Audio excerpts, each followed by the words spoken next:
Hello, everyone. Welcome back to my channel. Welcome to new viewers.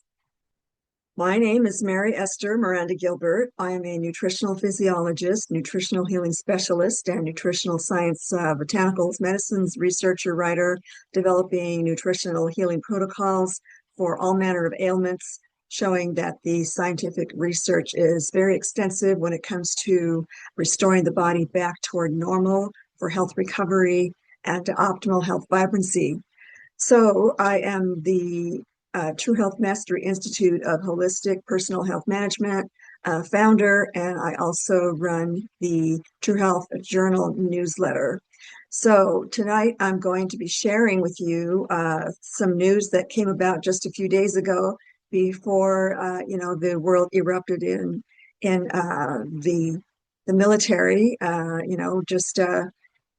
Doing what they do overseas. So everyone's kind of turned their attention away from everything else to that.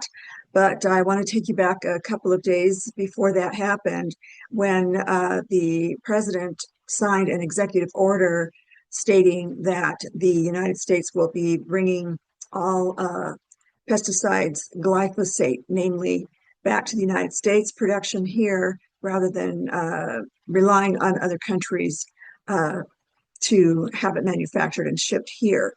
So they claim that it is a national security issue. And so the executive order, I'm going to take you through it just briefly so that everyone can understand, what it's about, the reasons why they are bringing manufacturing of this pesticide back to the United States, and to try to straighten out a lot of misunderstandings that created this backlash after the executive order was signed and it was announced. Alrighty, so I'm going to talk about in the True Health Journal newsletter in this issue for March for 2026. I am going to go over the executive order briefly and the concern that many people in government or also in the organic industry are worried about. And of course, I'm going to provide you with a short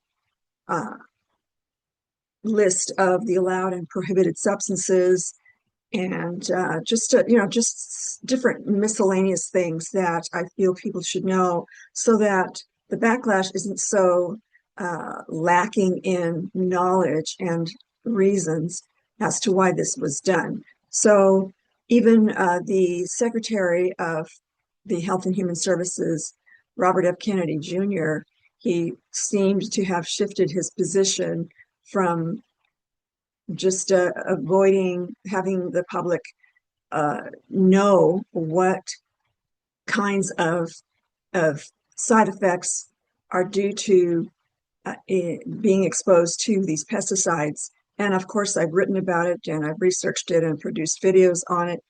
So I'm pretty familiar with what these pesticides do to the body. They're very hazardous as far as just causing all sorts of health problems. So the science is pretty well backed on this.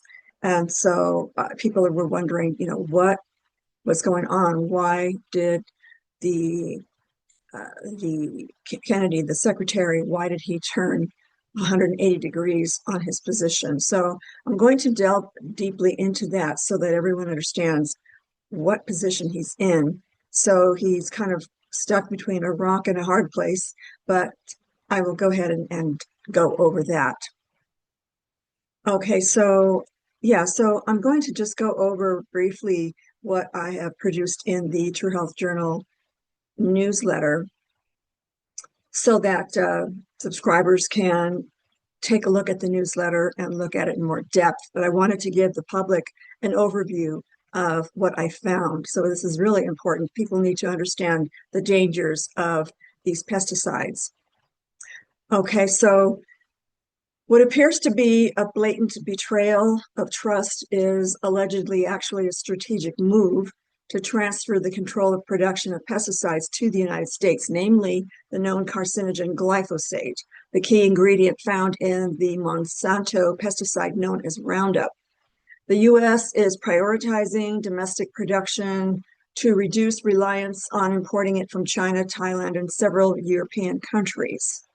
So this purportedly means that this will make it easier for the United States to transition farmers into alternative food production methods such as regenerative, organic, and permaculture farming, which have proven higher yields and greater nutrient density, and thus moving farming methods away from the use of toxic pesticides such as glyphosate. Now, as I watched the president sign the executive order in disbelief, this was before I really dug into the reasons behind all of this. The shocking realization that Mr. Ma himself, United States Secretary of Health and Human Services Robert F. Kennedy Jr., was supporting this decision. It has become apparent there is likely a hidden strategy, since it was a complete turnaround from his previous work, many, many years of work against pesticides and against glyphosate and other health hazardous toxins for many, many years. It does seem out of character for RFK Jr. to have a sudden change of heart, and it seems unlikely that he would allow himself to be threatened or bribed. He has endured these types of hazards given the nature of his work for decades, like I said. When one follows and studies the strategies implemented by the current administration, both domestically and globally, under this president, we find that over time, a pattern emerges of delivering shock value announcements designed to stimulate responses and reactions that lead to criminal elements to involuntarily reveal themselves. It's a brilliant 5D chess move out of a military playbook, a separating of the wheat from the chaff, if you will, or separating the righteous from the wicked. In keeping in mind that what appears on the surface can be misleading, and the complex actions that drive critical decisions that impact the health of millions of people can be precarious. Initial emotional reactions tempered by examining possible reasons as to why this executive order has been implemented is warranted. It remains yet to be seen whether or not allowing glyphosate production in the U.S. actually is a national security move. The most burning question is, why should glyphosate producers be granted immunity against lawsuits? At this point in time, other inevitable questions arise, such as, is our food supply stability and quality, therefore national security, at risk if glyphosate use stops, or is it increased? Is the new executive order going to encourage farmers to increase the amount of toxic glyphosate usage? Why does this executive order grant liability protections for glyphosate producers while ignoring the many lawsuits that have been filed for many years against its health damages?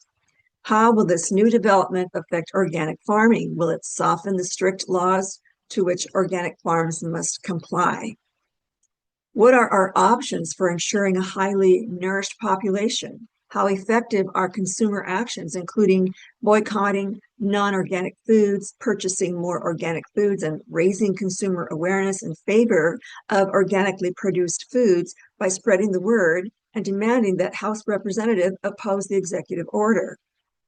Glyphosate and countless other toxins have been banned in Europe and other countries due to their health and environmental dangers. What has taken the U.S. so long to do the same? Now more than ever, we, the people, have a window of opportunity to make our justified concerns heard by our representatives, the Secretary, RFK Jr., and the President. To avoid economic collapse, the transition to healthier, environmentally nourishing food production must be understandably gradual, but not necessarily slow. Although we certainly do not want our farmers to experience financial loss, considering that millions of consumers who are stunned about this executive order, farmers should begin transitioning to the already proven non-toxic methodologies for greater yields, higher nutrient density, healthier environments, clean water, a reviving of ecologies. They should start right away. Organic agriculture has been steadily growing over many years, demonstrating a continuous rise in the desire for organic foods, And there is an ever increasing number of private homesteads, communities, urban and home gardens intent on freeing people of pesticides and producing nutrient-rich food. A healthier population free of health-threatening toxins is a smarter, more innovative, creative, energetic, and happier one, highly capable of building a greater civilization. So I decided to do my usual digging to see if I could find a purposeful, good reason behind this seemingly deceitful executive move. Here's what I found. Now I'm going to go through some sections of the newsletter that are reserved for the True Health Mastery Institute members. And by the way, it's $12.97 per month that you can join as a member and receive both life-saving and very in-depth coaching and science-based information to help you build your health and help you actually master your own health management. So I'm going to just kind of briefly go over the executive order and what it states. Basically, I'll summarize the executive order signed by President Trump on February 18th, 2026, titled Promoting the National Defense by Ensuring an Adequate Supply of Elemental Phosphorus and Glyphosate-Based Herbicides. It focuses on expanding domestic production and providing liability protections for manufacturers. Now, that's the part where people really had a problem. You know, it's bad enough that they wanted to continue to have farmers apply the glyphosate, but also to stop the liability lawsuits that have been ongoing since for many years against the manufacturer. It specifies the need for ensuring a national security level supply of elemental phosphorus and the pesticide glyphosate and invokes wartime authorities to expedite their production. Okay, that's what pretty much what it says.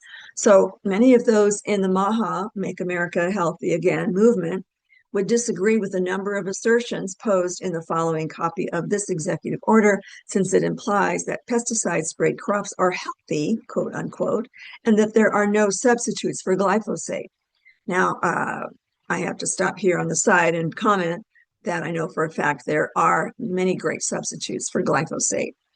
All right, so like I mentioned, the regenerative and organic and permaculture ways of producing larger quantities of food without using pesticides. So, you know, you create an ecosystem where the animals and the birds and, you know, just their insect population is kept under control. And it's a self-regeneration of the soil. So you have higher nutrient dense foods. And so that means healthier people, right? People who are consuming more nutrients in their foods. That's the key to maintaining your health and health recovery. All right, so you know, there's the executive order is a couple of pages long, but pretty much that was the summary that I just provided. Is what it says. So members, you can of course find this document that I'm reading off of the newsletter in your back area in your membership area. Okay, so I'm going to also share the concerns that many of the regulators, some of the regulators that are advocates for organic foods, they are concerned about possibly weakened organic standards. Right now, there are very, very strict standards for maintaining an organic farm and having that very coveted USDA organic seal. So that's one of the concerns that producers have, farmers alike, and these advocates in our government. Alrighty, so now I'm going to share something else here. So there is a national list of allowed and prohibited substances, and in order for it to have the USDA organic seal, then many of those substances are just not allowed. And so not all of the substances that are allowed are natural. Some of them are actually synthetic, but they've been shown to be perfectly safe. So, I mean, there's just, you know, variations on those kinds of regulations, but they're very tightly monitored by the government. Okay, so also there's a concern where, now this is from citizens who have voiced this on social media, they're concerned about how the members of these boards are placed on the advisory board. And a lot of times they're just not qualified. They're supposed to be, I think, okay, let me look here. There's 4 organic farmers or growers that are assigned to the board. 3 environmental resource conservationists are also assigned. 3 consumer or public interest representatives.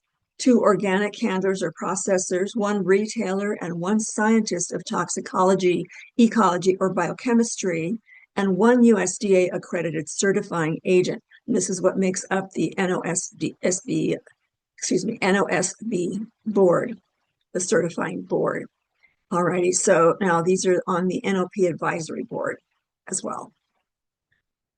All right, so when you have this mixture and you're assigning different tasks, sometimes, like say there was an example here, a retailer was assigned to decide, what organic farmers or growers should be qualified to decide. So all these different policies that are being worked on and worked out, they sometimes there's people on the very board themselves who are not qualified for doing a particular assignment. Okay, so that's another concern. So over time, that could really become very political, as you may well know, that sometimes you have people come in because they are just not qualified to do the job, but they're put in for all the obvious reasons that I don't even have to go into here. Okay, so yeah, it gets pretty political. So that's another concern. So, this is all centering on use of glyphosate, not using glyphosate, people who are making these decisions. So, yeah, that's a problem. So there's, all this citizen and political backlash, as you can imagine, for all these different agendas as to why glyphosate should or should not be used. I mean, this just gets pretty complex. All right, so now I'm going to share with you what Secretary Kennedy's position is, and he explains it where you probably will have this, oh, okay, so that's why. Not that it's all right, but it still will hopefully alleviate a lot of the anger and the feeling of being deceived. So Secretary's announcement that he was backing the president's directive for the increased production of the carcinogenic chemical herbicide/pesticide sparked alarm among his MAHA followers when he said it was necessary in order to reduce dependence on U.S. adversarial nations. Okay, so they're trying to protect America, right? So they said. One Kennedy supporter wrote on X, the platform that was previously Twitter, that it is possible to secure supply chains without allowing immunity to the most evil corporation in the world, quote unquote. And so they named the company the German Bayer conglomerate. It seems Kennedy is caught in an existential dilemma. Has he abandoned his MAHA principles? Here are the underlying reasons behind his seemingly sudden turn of position. Okay, there's 3 bullet points here. The first one, although Kennedy's comment on his X post was that food production would falter without glyphosate since the agricultural system currently relies heavily on it, he informed that the order is temporary. All right, we'll see what that means. What is temporary? Weeks, months, years? We don't know yet. That the administration is working on a gradual shifting of farmers away from using toxic chemicals that destroy weeds and pests toward proven, sustainable, non-toxic ways of food production on a large scale that have been shown to exceed yields of current agribusiness. And there you have it. The very reason for taking farmers away, moving them away from using glyphosate to more regenerative and more proven ways of exceeding the yields of the traditional farming methods that use the pesticides and the herbicides. So this is a great move on him to just announce that. So please keep that in mind, everybody. Let's keep watch and make sure that farmers do indeed start gravitating toward more organic, regenerative permaculture farming. So the second bullet point, a White House reporter told Politico that Kennedy had not been aware that the executive order was arriving, and any political consequence had not been seriously considered, putting the secretary in an unexpected, controversial position, or so it appeared. All right, so he allegedly did not know this executive order was going to be on the president's desk until he was standing there and it was announced there in the Oval Office. So the third point, the White House informant revealed that Bayer threatened to halt production of the world's most commonly used weed and insect killer, so the administration moved to gain control of the U.S. supply. Okay, so that was a move supposedly to protect our food supply, right? Even though the pesticides and herbicides are used extensively in non-organic farming, they still produce food, and they still, people still buy it, so people are still eating some semblance of food, right? So there you have it. The lesson here is that it's critical to always get the facts before making judgments and jumping to conclusions. So I'm well trained in that. When I heard this and I saw this executive order being signed, I said, "What? What? What?" I thought, "Oh, come on, there's got to be a reason." So that's what started me investigating it, and this is why I'm reporting it to everyone. So Bayer's move and the president's counter move not only put Kennedy in a difficult position, the food supply is at stake. With this understanding, and to satisfy or pacify us, diehard organic advocates, transitioning into non-toxic food production will need to be implemented right away, just in time for 2026 spring plantings. That is my personal opinion. And so I'm sure a lot of people out there are saying, okay, all right. So you say it's for national security to protect our food supply, because you see the other countries, I'm not going to name them, a couple of the other countries were threatening to, or I think it was the corporation itself was threatening to stop production of glyphosate. And that meant no glyphosate for farmers in the US, right? So that's when the president said, okay, we'll just make our own, and we'll put an end to that threat, right?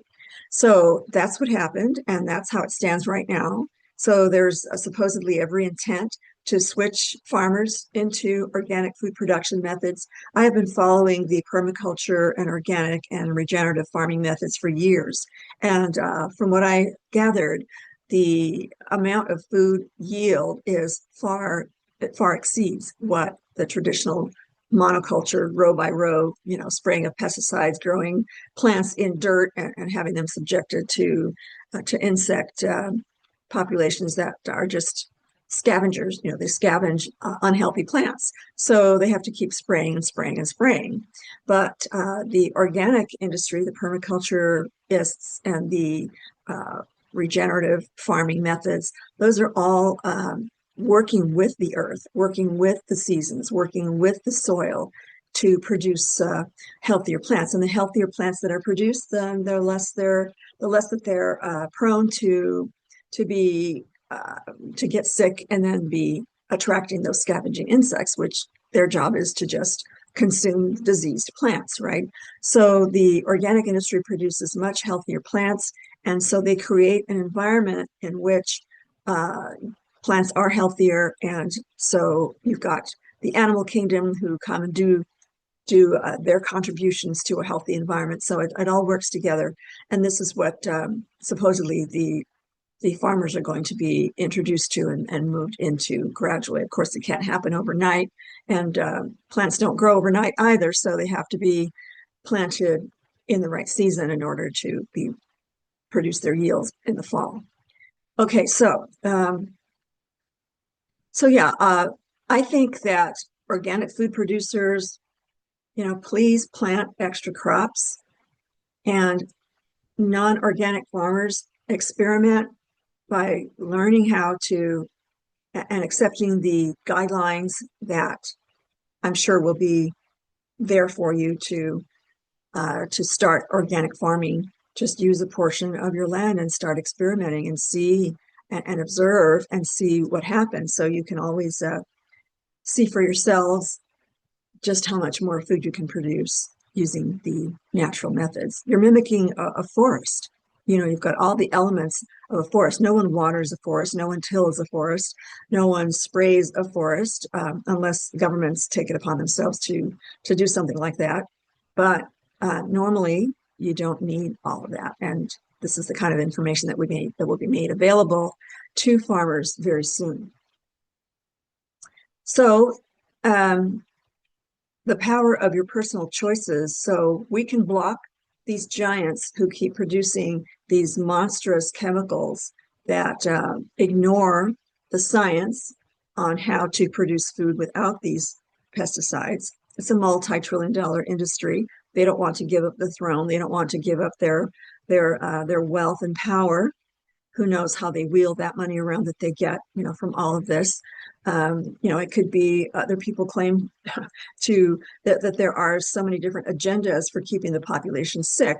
And so, I don't want to expound on my personal opinion on that subject, but I'm sure those of you who know me, those of you who've been watching me for a while, know how I feel about that. But we all know that we can post something on one of our social media sites on a product that is dishonest or harmful. And we have seen how quickly the word travels and how it affects the bottom line of these corporations who don't give a hoot about your health or your well-being. So we all know how quickly we can turn something around. We saw what happened with just different corporations. I'm not going to name any right now. It's not the right time or the right place. But I'm sure you have seen how people, when they post a complaint about a company, how quickly that company responds and how quickly they change their behavior. So we can block these giants. This is the power of your personal choices. There's so many studies that show the hazards of glyphosate. There's a September report by the current administration supported Bayer in a Supreme Court case. If Bayer won the thousands of lawsuits, I think it's still ongoing. If Bayer wins, the thousands of lawsuits alleging that Roundup causes cancer would be tossed out. So we cannot let them win. We have to keep reporting the hazards of it. People are reporting their firsthand, problems with these chemicals, and the scientists have posted their articles on these scientific databases, the government databases. You can go and do your own homework and see how hazardous these chemicals are. These lawsuits have been going on for years. So Secretary Kennedy, he's a former environmental lawyer before he joined the current administration as a Secretary of Health and Human Services. And he had previously sued Roundup's maker in 2018 over alleged links to cancer, winning a multi-million-dollar lawsuit. So now, he appears to be saying, okay, we've got to do it this way. We've got to allow the glyphosate to be made in the country. And so you can see what a terrible position he's in. He has to do what the president and the administration are saying, that it's a national food security issue. All right, so, and it could be something else. It could be an underlying, say, military issue if chemicals are used for anything other than spraying crops. And also on that executive order, it shows that the phosphorus is also very important. Phosphorus is an elemental mineral. It's present in almost all of our foods. The farmers have been using the phosphorus. They've been adding phosphorus and potassium and nitrogen to their soils. Those three elements are what make plants look healthy. But a lot of them, if they're not organically grown, they're missing a huge array of the essential minerals that our bodies need to be healthy. So, Americans have been more and more gradually over the years becoming more and more unhealthy because the soils have been depleted for so long over time, unless they have been regenerated and re-nourished by the organic farmers. Okay, so just a quick crash course on that. I do have a video on this channel on explaining why people should buy organic, so please look that up. It's one of the earlier videos I did several years back, but it still stands today. Okay, so these non-organic farmers, they if they haven't been schooled or educated on why it's so important to produce organic crops, then of course they're worried for their own livelihoods, and they're going to push back, uh, you know, against what Kennedy's been about advocating, not using the pesticides for many years. So the non-organic farmers who still aren't schooled are trying to just maintain against what Kennedy has sued their suppliers of the glyphosate, right? And the company Bayer apparently has used their capital, their money muscle to push against what Kennedy has been trying to do for years. So there's so much work to be done in educating the farmers, especially those that have the very diseases, the poisons they use on their crops they defend are the likely cause of their illnesses. So, we've got to help them make that connection. And we can just buy more organic. Okay, if you can buy nothing but organic, then more power to you. I don't think that it's that much more expensive because you're that much more nourished and you won't be as hungry and you won't have to buy as many foods, right? So, that is a very an advantage that a lot of people don't know about or don't talk about. So we can't leave that out. It's a very important part of supporting the organic industry. But the erosion of Bayer's wealth is apparent. They had proposed a $7.25 billion settlement on class action suits that kept mounting. They were just settling suits after suits. It's now launching a multi-state campaign to get legislation passed or protected from lawsuits at state levels. That's an unprecedented move. That seems a bit desperate, wouldn't you say? If they haven't ever launched any campaign like that before. So now they're just really trying to stay above water. But they should look into producing non-toxic pesticides. Okay, it's possible. There's so many natural products that farmers are using. They probably haven't marketed them as and mass produced them, but they can give you all sorts of great recipes. Even the Amish, they have amazing, beautiful crops, and they don't use any pesticides. So there's books out there on how the Amish do it. I mean, there's just a lot of information out there. So I feel that the answer for humanity and our health, it's so simple. It's all about how much sought after our spending habits are. Why support a corporation with evil intent of destroying your health and life and peace on earth, and that has succeeded in sickening the population for generations, when we can support the producers who truly care about true nourishment and healing and elevating humanity? Our billions of choices and spreading the word can move mountains. We can sway economies, expose hidden agendas, and actually manipulate the behavior of entire industries practically overnight. Our health is not for sale, and we need to make that loud and clear. So before I close, I'm going to read Secretary Robert F. Kennedy Jr.'s actual words that he put. He posted this on X, and this is, quote, "I will always tell the American people the truth. Pesticides and herbicides are toxic by design, engineered to kill living organisms. When we apply them across millions of acres and allow them into our food system, we put Americans at risk. Chemical manufacturers have paid tens of billions of dollars to settle cancer claims linked to their products, and many agricultural communities report elevated cancer rates and chronic disease. Unfortunately, our agricultural system depends heavily on these chemicals. The U.S. represents 4% of the world's population, yet we use roughly 25% of its pesticides. If these inputs disappeared overnight, crop yields would fall, food prices would surge, and America would experience a massive loss of farms, even beyond what we are witnessing today. The consequences would be disastrous." Okay, so that's how it stands right now, and it is unfortunate. I agree with him. And then he says, "I support President Trump's executive order to bring agricultural chemical production back to the United States." Oh, that hurts, doesn't it? And he says, "and end our near total reliance on adversarial nations." His executive order protects two pillars of national strength, our defense readiness and our food supply. When hostile actors control critical inputs, they directly threaten the security of the American people. The Trump administration will secure these supply chains to eliminate that vulnerability. President Trump did not build our current system, he inherited it. And then he goes on to say, for decades, Washington designed modern agriculture. Policymakers wrote farm policy, directed research dollars, structured subsidies and crop insurance, and shaped commodity markets to reward monocultures and maximum yield. Those deliberate choices locked farmers into chemical dependence and prioritized short-term output over long-term soil vitality and human health.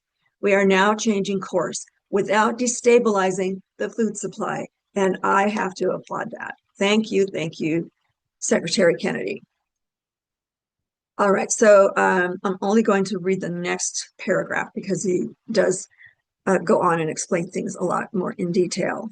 All right, so he said, we are accelerating the transition to regenerative agriculture by expanding farming systems that rebuild soil, increase biodiversity, improve water retention, that's very important, and reduce reliance on synthetic chemicals, including pre-harvest desiccation. We are also driving the rapid adoption of next generation technologies, including laser-guided weed control, electrothermal and electrical systems, robotics, precision mechanical cultivation, and biological controls that replace blanket spraying with precision intervention. These solutions are not theoretical. Farmers are already putting them to work. Markets are scaling them.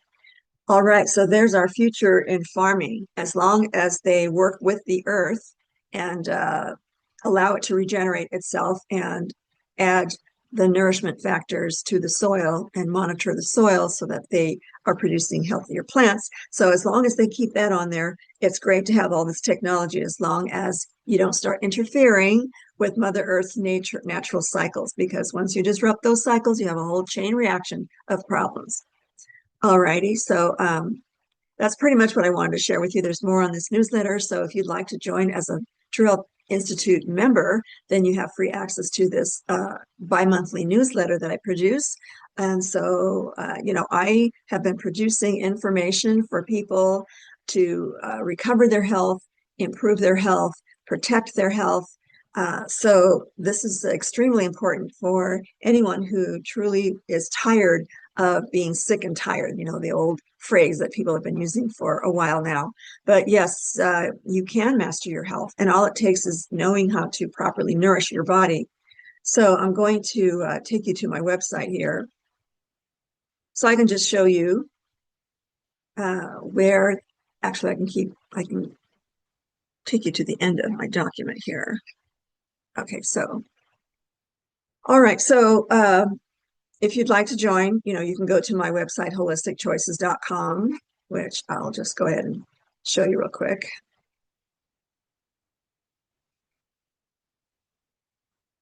So holisticchoices.com, and on the left side, you'll see the True Health Mastery Institute.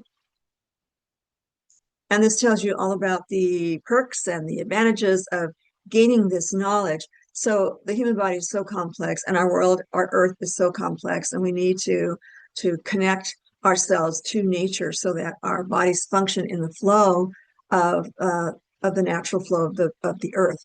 Because when you have that kind of disruption, you've got diseased plants, you've got diseased people, you've got pollution, all sorts of things get out of control. So as an institute member, you'll be gaining knowledge that is so health transformational. So all you need to do is learn how to nourish your body, nourish it at the microcell level, know what nutrients, what foods to eat. And so I've been teaching this for 47 years, and I can tell you that the health transformations are phenomenal. It never ceases to amaze me how the body responds to a full range of all the right forms of nutrients, all the right foods, and even all the right supplements. So there's good and bad supplements out there. Just explore my YouTube channel here, and you will have more information. You'll have more knowledge on how to run your health properly and extend your life and have quality life, you'll know more than your doctors do. It's unfortunate. And right now, doctors are going to be gearing up for having to take courses in nutrition, right? So finally, doctors are going to be enlightened also. So there's been this influence over them from big pharma to prescribe, prescribe, prescribe, and we all know what terrible side effects these medications have. It's right on their government website. This is no surprise, should not be a surprise to people. So the body prefers nutrients. And so, yeah, I'm not here to tell you to stop taking your medications. You do that under your medical supervision, of course. But learning how to nourish your body properly, choosing the right forms of foods, the right versions of foods. You can't eat potato chips and expect to have the same kind of healing, nourishing value that a whole potato does, right? Things like that. So yeah, if you go to holisticchoices.com, click on True Health Mastery Institute, and you will learn all about how to join and all the advantages you have and all the perks that you have as a member, including the True Health Journal newsletter.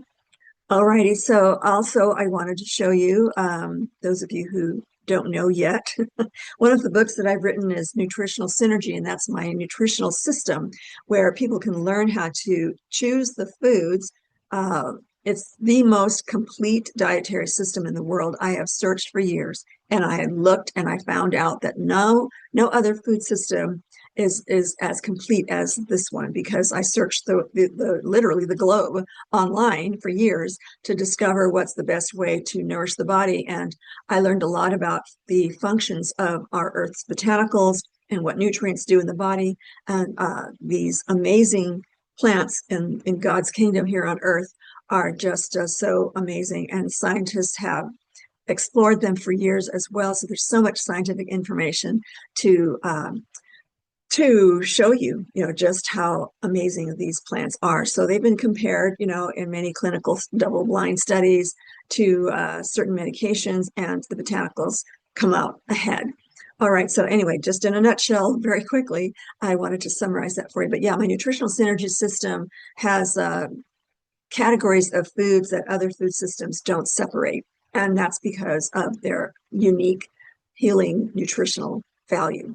All right, so anyhow, Nutritional Synergy is the book that will tell you all about that. And I also have a course. If you want to have a certification from taking the course, you can buy the book and follow along with the online course. So that will give you the certificate of completion. And you will know more than any medical provider out there. Okay, I think that was it. There's other books that I've written that I have gone over before, but the Potent Superfoods book has 109 botanicals, and they are compiled from all the scientific research I've done over the years. So it'll give you a complete breakdown of 109 botanicals and all the healing qualities they have, all the health recovery qualities that you can glean from what the scientists say about these botanicals. And those of you who want to exercise and have the physical power and not fizzle out, not get too tired or not dread your workouts, then the eating for physical power and stamina is for you. And you'll automatically just, change the composition of your body from excess body fat to less body fat and more lean, high metabolism muscles. So muscles are shape, muscles are high metabolism, and they require a lot of nourishment to maintain. But you're stronger and you're faster and you're more intelligent. You sleep better, you look better. So that's what this book is all about. All right, True Health Mastery is the first book I ever wrote, and that pretty much is a primer that will take you through what holistic nutrition means and why exercise is so important, not as extensively as I covered in the Eating for Physical Power and Stamina book. And then the other book I wrote for a fitness coach, a certified fitness trainer who wanted to know how to guide his clients to choosing the right supplements. So that's a little booklet on how to choose the right supplements. All right, so there's more books in the work. I'm currently working on science-based protocol for cancers. And so I have delved very extensively so far into the scientific literature, and will be finishing up compiling the book for all the phytochemical components in plants that have been shown by scientists that they actually do destroy cancer cells, they boost the immune system. So I'm putting together all of that information into one book. Of course, I'm not going to state that I found the cure for cancer, but I am definitely going to show you what scientists have found and what these botanical phytonutrient compounds in these plants have been found to do. Some of them are live studies, human or animal studies. Some of them are laboratory, in vitro studies. So I compile all of that, and I will list many botanicals and their phytochemical compounds that have been proven to fight the cancer. All right, so that's pretty much what I have for you today. So if you like what you saw tonight, please like, share, and subscribe. I don't say that at the beginning of the videos because I always forget, but I am trying to grow the channel because I'm trying to get this information out to the masses. It's very, very important for people to make sure that they have this knowledge so that they're not snowed, so that they're not, they don't end up victims of the disease process. So like I said earlier, in this video, the pesticides, especially the glyphosate, has been in the limelight for some years now, and scientists have come forward to show the very strong scientific evidence that it does cause cancer. And so other studies show that it destroys the nervous system and disrupts the hormonal system. So there's a lot of bad press on this particular chemical. All right, so but yeah, we need to fix the food system. We need to show farmers a better way to farm so they don't have to depend on the government supplying this terrible, terrible pesticide that ruins health and living things on the earth. All right, so thanks again for joining me, and I will see you next time. Bye-bye now.